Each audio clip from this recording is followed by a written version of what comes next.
Kalau di musim dingin ke arah utara itu di utara es beku. Karena wilayah Syam itu turun salju sampai hari ini. Sebaliknya musim panas mereka ke arah utara. Sekali waktu mereka nyebrang ke Laut Merah, nyebrang Laut Merah masuk ke Habasyah. Nanti mereka juga punya hubungan dengan Persia ke arah utara, ke timur, ke wilayah Irak, Iran dan seterusnya. Antum bayangkan wilayah jangkauan dagang seluas itu punya skill yang tidak sederhana. Coba pikirkan, itu bahasanya beda-beda loh. Gimana cara jualannya? Betul enggak? Itu aja skill sendiri, betul? Itu skill sendiri. Orang Quraisy itu kalau dagang ke Syam dicurigai oleh masyarakat Syam bahwa Quraisy ini mata-mata Persia. Kalau dagang ke Persia dicurigai masyarakat Persia bahwa Quraisy ini adalah mata-mata negeri Syam, Romawi. Karena Romawi Persia sebagaimana antum tahu bermusuhan. Allah abadikan dalam surat Ar-Rum. Alif Lam Mim. Ghulibatir Rum fi adnal ardi wa hum min ba'di ghalabihim sayaglibun fi bid'i sinin. Pertarungan Persia Romawi itu pertarungan lama. Baik, jadi skill dagang sangat tinggi, teman-teman. Bukan cuma jago jualan enggak. Ini jualannya internasional, ekspor impor internasional. Oke, lihat teman-teman, saya cuma cerita begini. Saya ingin sampai pada satu atau dua poin deh. Poin pertama, para nabi itu full skill. Jadi nggak ada tuh generasi Muslim yang ngaku kenal para nabi itu, kemudian mereka lemah skillnya. Sekolah, Ustaz. TK, SD, SMP, SMA, S1, S2, S3, tapi tidak ada skill. Apa mungkin? Mungkin. Gak bisa kerja mereka.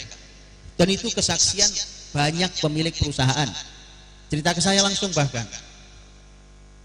Bahkan bukan cuma yang kuliah di Indonesia loh. Ini yang sampai kuliahnya ke luar negeri.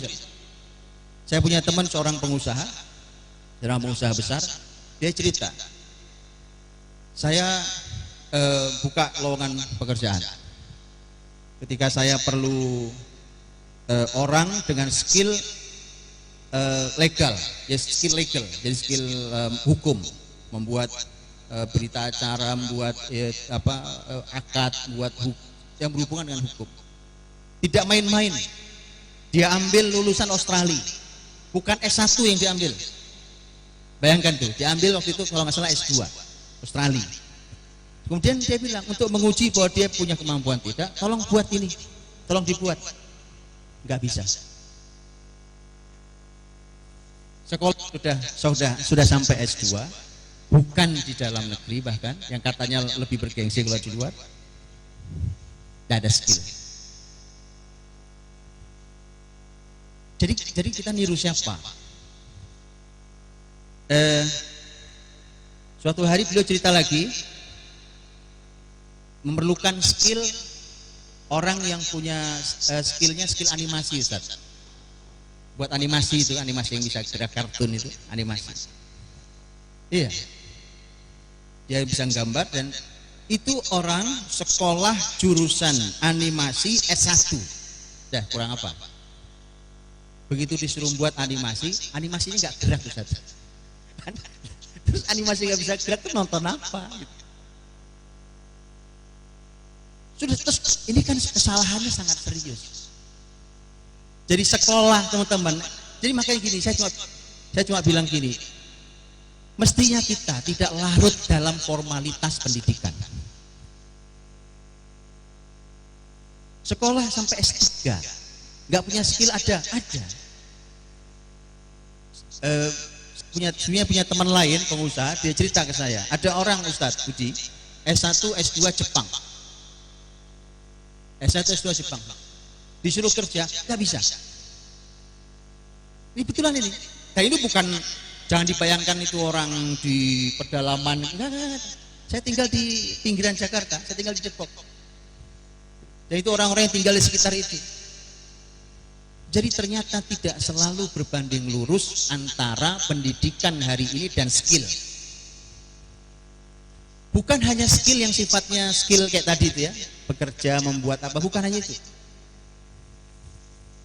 Sekarang begini, orang-orang orang-orang yang pokoknya kayak saya ini tadi disebut jurusannya apa, hadis gitu ya, jurusan hadis, S1 hadis Madinah, terus tadi katanya kumlot katanya gitu ya. Dikasih hadis, kan kalau orang hadis maka produknya dia harus bisa diantaranya mentakhrij hadis. Hadis ini sahih atau dhaif, coba antum analisa, bisa? Enggak bisa. Bukan cuma S1, bahkan kalau perlu sampai S3. Jadi ini bermasalah sangat serius dunia pendidikan hari ini.